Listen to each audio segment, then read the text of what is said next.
আসসালামু আলাইকুম। যে লঙ্কায় যায় সে রাবণ হয়, এটা তো আমরা অনেক শুনেছি। কিন্তু সেই রাবণ হওয়ার জন্য তো টাইম লাগে।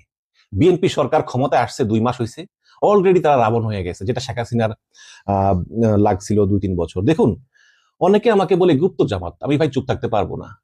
আমি যেই সব কারণে অনবরত শেখ হাসিনা সরকারের সমালোচনা করে গিয়েছি এবং আপনাদের হাততালিও পেয়েছি, আপনারা প্রশংসা করেছেন, সাহসী মানুষ বলেছেন। এখনো কিন্তু আমি সে একই কথা বলতেছি, সেই অন্যায়ের বিরুদ্ধে, সেই অনিয়মের বিরুদ্ধে। এখন আবার আমি হাততালি পাই না, এখন আমি হয়েছি গুপ্ত জামাত। এখন সত্য কথা বলতে গেলে যদি জামাত হতে হয়, কিছু তো করার নাই। ইউনূস সরকারের আমলে আইন শৃঙ্খলা খারাপ ছিল, আমরা সমালোচনা করেছি। এখন কি ভালো আছে? এখন ওই যে কাকে জানি, ওই যে কোন পীরকে জানি মেরে ফেলা হলো গতকালকে মেরে। আর ইউনূসের আমলে তো লেফটেন্যান্ট জেনারেল জাহাঙ্গীর আলম, তিনি তো একটা উদ্যোগ নিতেন, গ্রেপ্তার করতেন বা সাংবাদিকদেরকে সামনে কথা বলতেন। এখন তো কিছুই হচ্ছে না। এখন তো তারেক রহমানের প্রেস সেক্রেটারি তো বোবা মানুষ, শিবলি নাকি যেন নাম, সালাউদ্দিন সাহেব, তিনি আইন প্রণয়নে এত ব্যস্ত। মানে কিভাবে আইন প্রণয়ন করে তিনি ওই হাসিনার আমলের তল্পি বাহকদেরকে আবার লাইমলাইটে নিয়ে আসবেন, সেই আইন প্রণয়নে তিনি এত ব্যস্ত। এবং এই তারেক রহমান তাকে আইনমন্ত্রী না করে স্বরাষ্ট্রমন্ত্রী করলো, এটা উনি কিছুতেই মেনে নিতে পারতেছেন না। এই কারণে আইনমন্ত্রী সব কাজ উনি করতেছেন, আর দেশের আইন শৃঙ্খলা পরিস্থিতির 12টা বাজতেছে।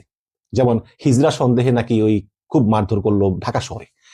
এখন নতুন একটা আইন এই স্বরাষ্ট্রমন্ত্রী সালাউদ্দিন আহমেদ তিনি পাশ করেছেন, সেটা হচ্ছে ব্যাংক রেজুলেশন অ্যাক্ট 2026। এতে কি আছে? এতে আছে যে ইচ্ছা করলে পুরাতন ব্যাংকের যে মালিকরা ছিল, যাদেরকে ইউনূস সরকার সরিয়ে দিয়েছে, তারা ইচ্ছা করলে নিজেদের ব্যাংক নিয়ে নিতে পারবে। কিভাবে পারবে? তারা তো ওই তাদের আমলে তো তারা ওই মানে ব্যাংক থেকে আহ, কোটি কোটি কোটি মানে শত শত হাজার কোটি টাকা সরিয়েছে। বিশেষ করে এসামার বিরুদ্ধে অভিযোগ আছে যে তিনি $12 বিলিয়ন সরিয়েছেন। তার বিভিন্ন মানে শেখ হাসিনা তাকে 7টা ব্যাংক দিয়েছিল, ইনক্লুডিং ইসলামী ব্যাংক, ফার্স্ট সিকিউরিটি ইসলামী ব্যাংক, সোশ্যাল ইসলামী ব্যাংক, ইউনিয়ন ব্যাংক, সো এরকম এরকম এরকম আরো আরো আরো 7টা ব্যাংক আছে। এখন ওই ইসলামী ব্যাংকটা তো জামাতের ছিল, আগে জামাত নিয়ে নিয়েছে। এখন এই ইসলামী ব্যাংকটা ছাড়া বাকি যে ব্যাংকগুলো আছে, এগুলো ইচ্ছা করলে ব্যাংকের আগের মালিকরা ক্লেম করে নিতে পারবে, এবং আগে যেই হরিলুট হয়েছে ওগুলো দেওয়া লাগবে না। কিন্তু ইউনূস সরকার যেই একটা আইন করেছিল যে এই ইসলামী ব্যাংকগুলো যেগুলো এসালম শেষ করে দিয়ে গেছে, হ্যাঁ, এবং ওই দর্জি নজরুল, ওই যে একজিমেকে নাসারাসা সহ এগুলো, এগুলোকে একত্র করে একটা সম্মিলিত ইসলামী ব্যাংক করবে। এবং অলরেডি সেই ফান্ডে ইউনূস সরকার 35,000 কোটি টাকা দিয়ে দিয়েছে, কারণ না হলে তো আমানতকারীরা আমানত পাবে না। এখন নতুন যে আইন পাশ হলো আজকে, ব্যাংক রেজুলেশন অ্যাক্ট 2026, এতে বলা হয়েছে সরকার যেই 35,000 কোটি টাকা দিছে এই ব্যাংকে, তার 7.5% আপনি যদি এখন দিয়ে দেন, তাহলে এই সব ব্যাংকগুলো আবার পুরানো মালিকদেরকে বুঝিয়ে দেওয়া হবে। আর বাকি 92.5% আস্তে আস্তে পরে দিয়ে আর কি, পরে দিয়ে। তো এই এই 35,000 কোটি টাকা যদি হয়, তাহলে আপনার 7.5%-এ আসে 2600 কোটি টাকা। এখন এই 2,600 কোটি টাকা অ্যাসালামের কোনো ব্যাপার? ব্যাপার না তো। যে অ্যাসালাম $12 বিলিয়ন সরিয়েছে, তার জন্য এই 2600 কোটি টাকা, এটা তো হাতের ময়লা। তার মানে হচ্ছে এই 2600 কোটি টাকা দিয়া আপনি তো এই 6টা ব্যাংক পাইলেনি, তার উপর আবার ইউনূস সরকারের আমলে ইনভেস্ট করা 35,000 কোটি টাকা আপনি ফাও পাইলেন। আর ওই আমলে যে 12 বিলিয়ন লুট করছেন, ওটা তো আসি। এই হচ্ছে অবস্থা। মানে চোরকে চুরির জন্য শাস্তির বদলে আপনি পুরস্কৃত করতেছেন। অনেকে বলবেন, ভাই বাকি 92.5% টাকা তো 2 বছরের ভিতরে দেওয়া লাগবে। চ্যালেঞ্জ করে বললাম, 2 বছরের মধ্যে কেউ দিবে না, এটারে 15, 20, 30, 40 বছর পরেও দিবে না। এখন দেখুন, গভর্নর আহসানিস মনসুরকে গলা ধাক্কা দিয়ে বিদায় করে দিল, একটা দিনও সইল না।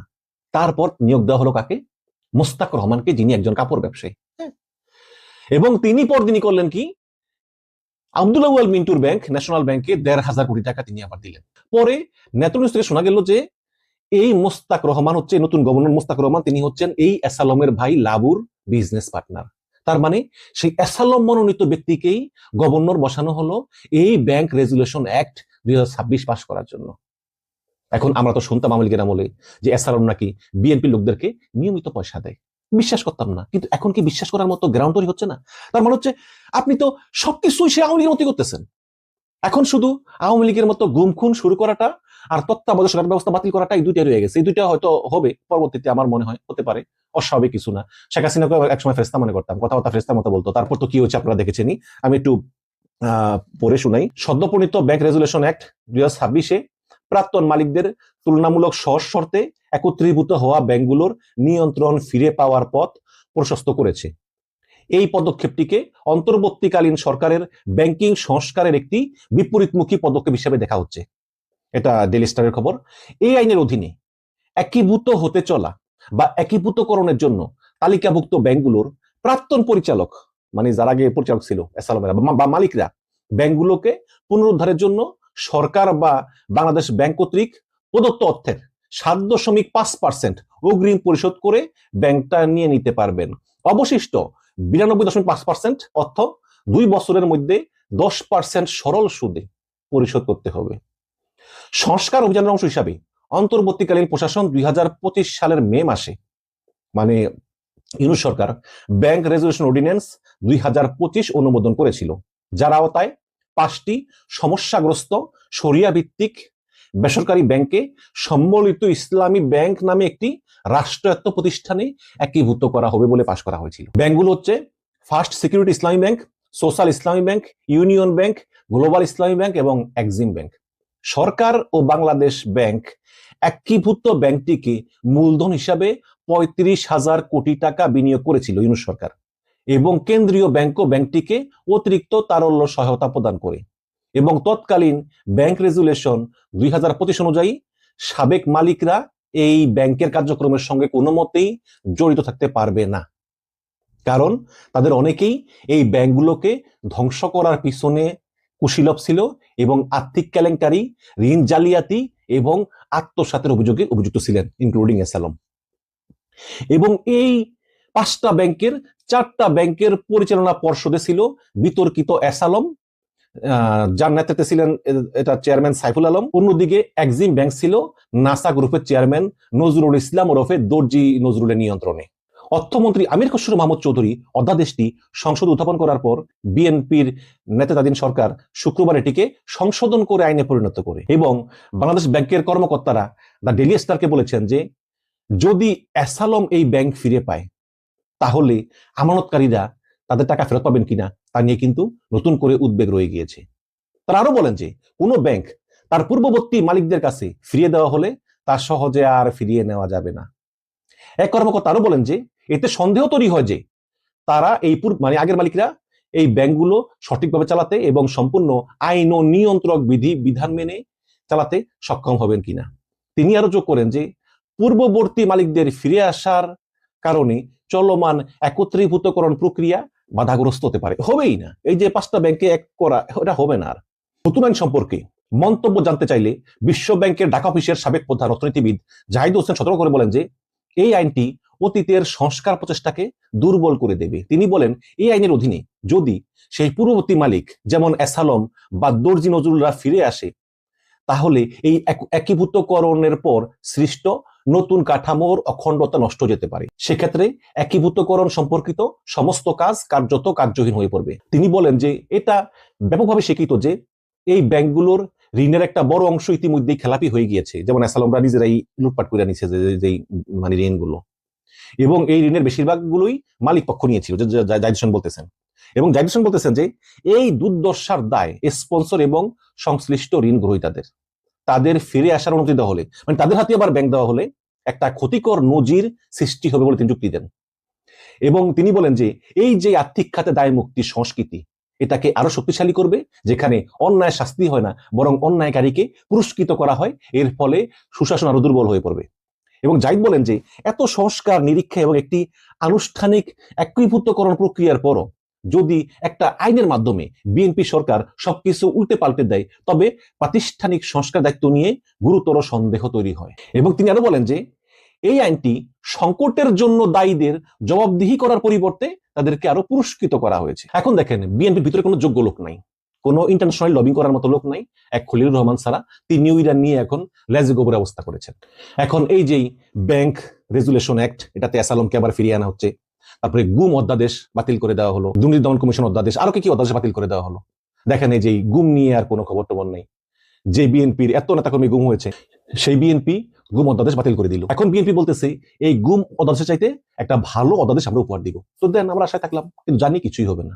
কারণ এই গুম অধ্যাদেশ পাশ করলে এই যে যেই মেজর জেনারেলরা গুম করতো তাদের ফাঁসি হয়ে যাবে। এই কারণে এই গুম অধ্যাদেশ আইনে পরিণত করলো না সালাউদ্দিন সাহেব। কিন্তু এগুলো মেনে নিলে ভালো হতো। আবার আইন শৃঙ্খলা দেখেন, একই অবস্থা খারাপ, ওখানে পিটিয়ে মারা, ওখানে পুড়িয়ে মারা, এগুলো তো চলতেছেই। এখন বিএনপি আকাশে ভাসতেছে, আমাদের 2/3 মেজরিটি। আরে ভাই, আওয়ামী লীগের ভোটগুলো, ওই যে আওয়ামী লীগের বলছো যে আমরা ক্ষমতা এলে তোমাদের পুনর্বাসন করবো, আওয়ামী লীগকে মিথ্যা আশ্বাস দিছে বিএনপি যে ক্ষমতা আসলে তোমাদেরকে পুনর্বাসন করবো। এখন করছে কি, এখন ক্ষমতা এসে একদম ইউনূসের যে অধ্যাদেশ আওয়ামী লীগ নিষিদ্ধ করে সংসদে বিল আকারে পাস করছে। তো আওয়ামী লীগের ভোট এবং হিন্দুদের ভোট পেয়ে 2/3 মেজরিটি পেয়ে বিএনপি আকাশ করতেছে। কিন্তু এই দিনও কিন্তু দিন না, আরো দিন আছে। বিএনপির ভালো হতো যদি ইউনূসের আমলের এই আইনগুলো মেনে নিত। তার উপর আবার এই যে কথিত পীরকে মারা হলো পিটিয়ে, আবার রাজধানীতে হিজড়া সন্দেহে মারধর করলো। এখন প্রধান বিরোধী জামাত ইসলাম তো কিছু বলবেই না এইসব ব্যাপারে। এই কারণে সরকারও একটু মানে নিরাপদে আছে। আচ্ছা, বিরোধী দল তো কিছু বলতেছে অন্তত এইসব ব্যাপারে, কারণ এইসব ব্যাপারের সঙ্গে ধর্ম জড়িত, সরকারও চুপ। কিন্তু আমি তো দেখতেছি যে ইউনূসের আমলের চেয়েও খারাপ। ইউনূসের আমল তো কিছু বলতো, ধরপাকড় হতো, এখানে তো তাও তো হচ্ছে না, কোনো আপডেটও পাচ্ছি না। কারণ প্রধানমন্ত্রীও বোবা, প্রধানমন্ত্রীর প্রেস সেক্রেটারিও বোবা। এদিকে আবার এই যে গুম অধ্যাদেশ বাতিল করা হলো, এটা নিয়ে কিন্তু মায়ের ডাকের কোনো উচ্চবাচ্য নেই। এই যে মায়ের ডাকের প্রধান সানজিদা আক্তার তুলি, তিনি ঢাকার একটা আসনে বিএনপির মনোনয়ন পেয়েছিলেন, কিন্তু পরাজিত হয়েছেন ব্যারিস্টার আরমানের কাছে। তো এই যে তুলির নিজের ভাই সুমন গুম হলো, আরো অনেকে গুম হলো, এবং শেখ হাসিনার আমলে কিন্তু এই মায়ের ডাকের উপরে বিভিন্ন প্রেসার দেওয়া হয়েছিল, হয়রানি করা হতো। তো এই মায়ের ডাক এখন এই গুম অধ্যাদেশ নিয়ে সম্পূর্ণ নীরব, একটা কথা বলতেছে না। কিছুদিন আগে মায়ের ডাকের যে মিডিয়া প্রধান জোহান, সেই জোহানকে বিএনপির লোকেরা পিটাইল, কিন্তু এই মায়ের ডাকের প্রধান সানজিদ আক্তার তুলি একটা কথাও বললেন না। কারণ তিনি ঢাকার একটা আসনে পরাজিত হচ্ছেন, ঠিক আছে, নির্বাচনে, এখন তিনি মহিলা এমপি হওয়ার স্বপ্নে বিভোর।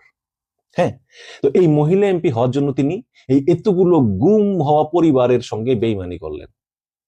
সরকার একদম দিনে দুপুরে গুম অধ্যাদেশ বাদ করে দিল, আর তিনি একদম মুখ বন্ধ করে রইলেন। তিনি মায়ের ডাকের প্রধান হন। এই মায়ের ডাকের প্রধান সানজিদ আক্তার তুলি একটা এমপি হওয়ার জন্য নিজের আজীবনের ক্যারিয়ার বিসর্জন দিয়ে দিলেন। তাও হয় কিনা দেখি, মহিলা এমপি একবার তো পরাজিত হলো, আবার বিএনপি মহিলা এমপি বানায় কিনা দেখি। তো দর্শক, আর দীর্ঘায়িত করবো না, জনগণ সব দেখতেছে। শুধু এটুকু বলতে পারি, এই জুলাইয়ে বিন্দু মাত্র লাভ হয়নি। এই জুলাই হয়েছে 1,500 মানুষ মারা গিয়েছে, 20,000 পঙ্গু হয়েছে, 44 জন পুলিশ মারা গেছে, কিচ্ছু হয়নি। এবং এবং 5ই আগস্ট পরবর্তীতে আওয়ামী লীগের অনেকে মারা গেছে। আওয়ামী লীগ দাবি করে 400 মারা গেছে, হইতে পারে। মানে এত মানুষের জীবনহানি, প্রাণহানির ফলে আমরা কি পেলাম?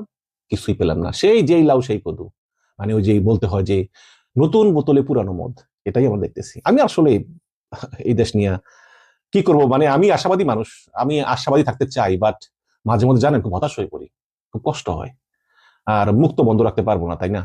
আহ শেখ হাসিনার আমলে শেখ হাসিনারকে যে বিষয়ের জন্য সারাদিন সমালোচনা করতাম, সেই জিনিস বিএনপি করলে আমি চুপ থাকতে পারি? বলেন, এটা তো পার্সিয়ালিটি হয়ে যায়। অনেকে অনেকে করেছে, যেমন সাইদ আব্দুল্লাহ, তারপরে জাইদুর রহমান সহ আরো অনেকে আছে, এরা মুখ বন্ধ রেখেছে, এখন বিনিময়ে উপদেষ্টা হয়েছে, পুরস্কার পেয়েছে। ওইসব পুরস্কার দরকার নেই। আল্লাহ পাক এমনি আমাকে ইকোনমিক্যালি ভালো রাখছে, আমি সৎ পথে ইনকাম করি, আমার চলে যায়। এই তো, আর বয়স তো অর্ধেকের বেশি হয়ে গেছে, আর বাঁচবই বা কয়দিন। আপনাদের দোয়া আছে, আর আল্লাহ পাক যে কয়দিন বাঁচিয়ে রাখে, শুক্রিয়া, অনেক শুক্রিয়া।